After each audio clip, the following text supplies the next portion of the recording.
When comparing old school Fire Emblem to new school Fire Emblem, there are a number of differences of varying levels of controversialness. The addition of casual mode, the different difficulty settings, the support systems being overhauled and given significantly more emphasis, the emphasis on skills and skill stacking, and, the topic of today's video, reclassing. While I don't think that reclassing is the most controversial mechanic in modern Fire Emblem, it does have its share of haters, as everything about Fire Emblem does, and its share of extremely hardcore fans. I find myself somewhere in the middle where I enjoy reclassing, but also would like to get a couple of games without reclassing every now and then. Regardless of how I might feel about it, however, reclassing seems to be here to stay. It was originally added in Fire Emblem 11, and has existed in some form in every single Fire Emblem game since there, even the remakes. At this point, it's safe to say that reclassing is a mainstay, and I don't think they're going to be getting rid of it anytime soon. That said, in the most recent two Fire Emblem releases, Fire Emblem Engage and Fire Emblem Three Houses, reclassing kind of went a little bit wild. It is easier than ever to reclass your units into almost any class that they desire. And I think that this actually kind of hurts units in terms of their uniqueness, and honestly just makes talking about units a little bit unfun. Obviously, this is just my opinion, like, things aren't objectively fun or unfun, but I do think that the most recent iterations of reclassing have hurt unit feel overall. And so I want to go over a history of the different ways that we've used reclassing, as well as look into how we might be able to fix that for the future. Because whether you like it or not, reclassing is kind of here to stay. Let's dive into it. So I think a good place to start would be talking about why I'm not a fan of the way that Three Houses and Engage did reclassing. Because every unit has access to every class, it's hard to make units feel meaningfully different from each other. There's a couple of approaches that are taken to doing this, and I think some are more successful than others. The first is giving everyone a personal skill. These personal skills tend to be fairly low impact, but do differentiate units from each other. I brought this up in my Panette vs. Kagetsu video, in that the personal skill that Kagetsu has adds hit on player phase, but Panette's personal skill adds crit on both phases. Overall, neither of these are huge, but it does point to the directions towards Kagetsu being better at basically any role, but generally on player phase, and Panette being better at specifically crit stacking. However, these personal skills being impactful are the exception rather than the rule. For the most part, a lot of people's personal skills are either extremely situational, extremely low impact, or both. See Bunei, who gets to use leftovers a second time. Sometimes. Yippee! The same is true for personal skills in most games that have had them. I think Fade's was probably the closest to having everyone's personal skills feel impactful, but there are other things that made the units feel distinct from each other in that game as well. Another way that they sometimes make units feel distinct from each other is by gender locking specific classes. This was a big one in Three Houses, where female units got access to early flight and the best magical endgame classes, but male units got access to fist classes and subpar magical endgame classes, like Dark Wizard. I kind of hate this for two reasons. The first is that it doesn't really make specific units better or worse, it just makes one gender better or worse. Like, this doesn't help make Dimitri feel meaningfully different than Sylvain, because neither of them can access Pegasus Knight. Sure, it separates Sylvain and Leonie, but it's not a huge deal in terms of like making the entire cast feel really distinct. It kind of just divides the cast into four separate qualities: physical male, physical female, magical male, magical female. Of course, if we're talking about Three Houses units, you have to mention the fact that the units are distinct from each other in ways that aren't super obvious. Access to specific combat arts, having unique spell lists, and boons and banes are things that can really push units apart from each other. However, I don't think this is as big a deal in a casual playthrough as it is when you're optimizing things or doing a challenge run. Like, sure, Vengeance on Bernadetta makes her one of the best units in the game, but if you're just playing casually and want one of the archers to be an archer on your team, they're kind of all very equivalent to each other. Like, it makes the units feel like they lose their sense of identity outside of high-level play. This is especially true because a lot of Three Houses units have very similar growth rates and base stats to each other, but Engage goes in the opposite direction, where the biggest meaningful difference that units have from each other is their base stats and growth rates. And it kind of just, like everyone kind of loses their sense of identity once you hit the mid-game and second seals are readily available. Like, not to constantly be citing my earlier work, but when I talked about Kagetsu versus Panette, I mentioned that Kagetsu can do Panette's job and just be slightly worse at it than her because he has a lower strength growth and doesn't have access to her crit skill. And I maintain that. I think that if you're playing an Iron Man and Panette dies, or if for some reason you don't feel like using Panette, like you're doing an all-males challenge run or something, but you still want a crit warrior, just put Kagetsu into warrior, give him the Linengrave Killer Hex, and like, he'll be fine. He's not going to be as good at it as Panette, but it doesn't make a huge difference. And when, like, that's how the units are distinct from each other, or rather lack of distinct from each other, it just gets boring to talk about. Like, yeah, if you're just talking, if the units are just raw numbers and anyone can be any class, then nobody's special. I think this is part of why people really like units like Alchrist and Tamara. I personally don't think either of these units are especially good. Alchrist is good filler for the mid-game, and Tamara is kind of never good. But the idea of bringing them long-term into endgame just feels bad to me. But they also do offer something unique in that they have unique classes that other units don't have access to and have some merits to. Like, Luna and Sandstorm are fun proc skills. Ivy and Hortensia also stand out, although I do think they're actually good units because their unique classes are worth having. But like, when it comes to retainers, or when it comes to units who don't have especially worthwhile unique classes, like Alfred, they're all kind of like super samey. Yes, Etienne absolutely wants to reclass to warrior to make use of her high strength growth, but you know who else wants to do that? Amber. Also, Rosato, when you get him, can potentially want to reclass to warrior to make use of his super high strength growth. Like, it's just boring. If all of your units can fulfill any role, then they really are just a series of numbers.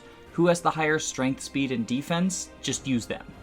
And I don't think that makes for a fun way to evaluate Fire Emblem units. Okay, so how do we solve this problem? Because there are upsides to reclassing. It can be incredibly fun to just send someone into a weird build, and especially if it's a super memey build, like on my reverse recruitment, Dodge Chank General Chloe was some of the most fun that I had.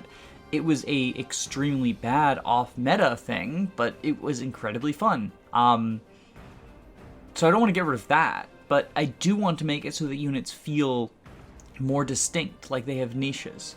And luckily, Fire Emblem kind of already presented us with the solution to this problem, and that is in one of the most polarizing games in the series, quite possibly the most polarizing game in the series, and that's Fire Emblem Awakening. Now, Awakening did a lot of things wrong.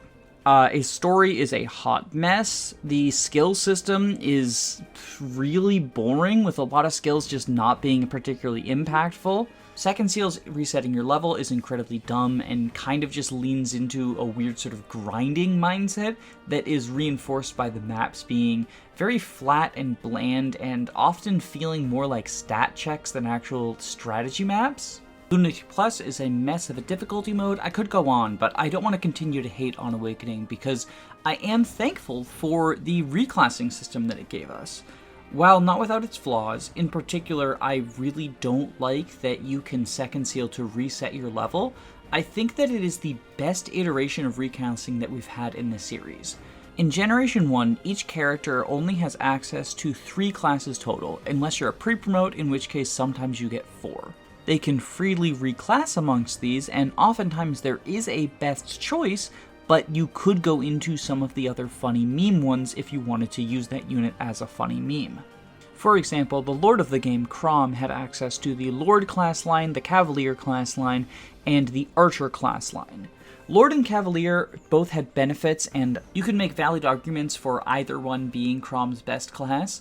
I personally prefer the Cavalier Paladin line, but either way, you're not sending him into Archer unless you want to do it as a meme. So you have the option of going into something silly, or the option of remaining in the base class, or the option into switching into something that is a little bit of a side grade, possibly an upgrade depending on your team composition and playstyle. To me, this struck a perfect balance between unit customization and unit identity, and even allowed for some sort of unique character moments based purely on their reclassing options. Kellum is a joke character, where the joke is that nobody notices him despite the fact he's in a giant suit of armor. So his reclass options are Thief and Priest. Thief because he's super sneaky, and Priest presumably because nobody really thinks about early game healers. Now, Fates had a very similar reclassing system, but it opened up a little bit and allowed you to give units access to new classes through either friendship supports or marriage supports. And I'm not sure how I feel about this. On the one hand, I do kind of like that it gives more potential for funny meme builds, but it also gives a lot of units much more freedom, and you can have a really homogenous looking team of just like everyone being a wyvern by the mid game if you plan things right. Sure, there is definitely some fun to planning this puzzle in terms of like figuring out who you're going to marry, who you're going to best friend in order to get the entire team that you want into all of the best classes for them. So there's upsides to this as well. But personally, I prefer units having a pre-selected series of classes that they can go into, because this also allows for more creativity in making unique units. For example, in Fire Emblem Engage, Anna is a unit with an incredibly high 50% personal magic growth who starts out in a physical class. Her natural promotion to warrior would give her access to the Hurricane Axe and Radiant Bow, but not access to any tomes. In a non-reclassing or limited reclassing game, this could be a fairly unique thing. The Radiant Bow is extremely strong, and having high magic in a class that can use it is a niche that she could fulfill that might make her worth training over some of the other units. However, if you want to have a high magic unit in the Radiant Bow, you can simply reclass one of the units who starts as a mage into an archer or sniper or warrior, and then that's no longer Anna's unique niche. Additionally, if you just want to use Anna as a mage, you can reclass her into a mage, and suddenly she's not all that different from the other mages. Just requires more effort to get, and kind of makes you wonder why you bothered. Honestly, part of me thinks that the Engage development team, or at the very least the playtesting team, didn't think that reclassing would be a factor when designing these characters. It's kind of all over the DNA of the cast. If you look at something like Etier, Boucheron, and Alfred, they all join with pretty decent strength growths, Boucheron with 40%, Alfred and Etier with 55%. However, Alfred and Etier are held up by their incredibly high personal strength growth, Etier in particular with a 40% strength growth in Archer, a class that only adds 15%, while Boucheron is dragged down by the fact that his personal strength growth is 20%, and so sending him out of anything that is not Fighter Berserker line makes his personal strength growth really reflect badly on him. I also think this is part of the reason why Kagetsu is such a cracked unit. Swordmaster is not a very good class for growths or bases, and I think that they might have just looked at what Kagetsu looks like when he walks on the map and decided that he needed to be buffed a little bit, and then didn't look at how that would look if you sent him into Wyvernite or something.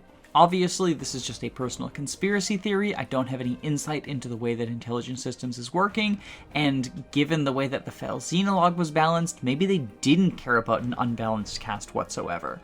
But it is interesting to think about how this game would play completely differently if reclassing weren't an option, or if it were extremely limited.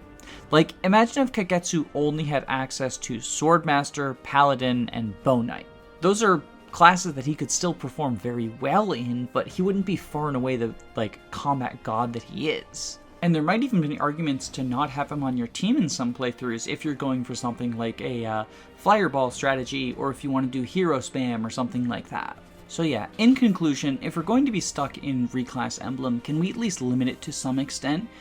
You know, we could even possibly add an option like the classic versus casual. Restricted versus sandbox mode. In restricted, everyone has access to the 3 classes that are supposed to be for them, and in sandbox mode, you can make anyone into anything.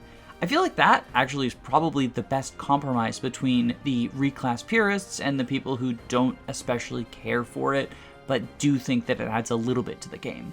Obviously, if you're super anti-reclass, you can always choose not to reclass anyone, but if you're in the middle ground like me, it kind of feels like it's a weird situation because, I don't know, the game doesn't tell you to only reclass Kagetsu into 3 specific classes. So what motivation do you have not to make him a wyvern unless you're specifically doing a no reclass run? I don't know. Let me know what you think about the various incarnations of reclass.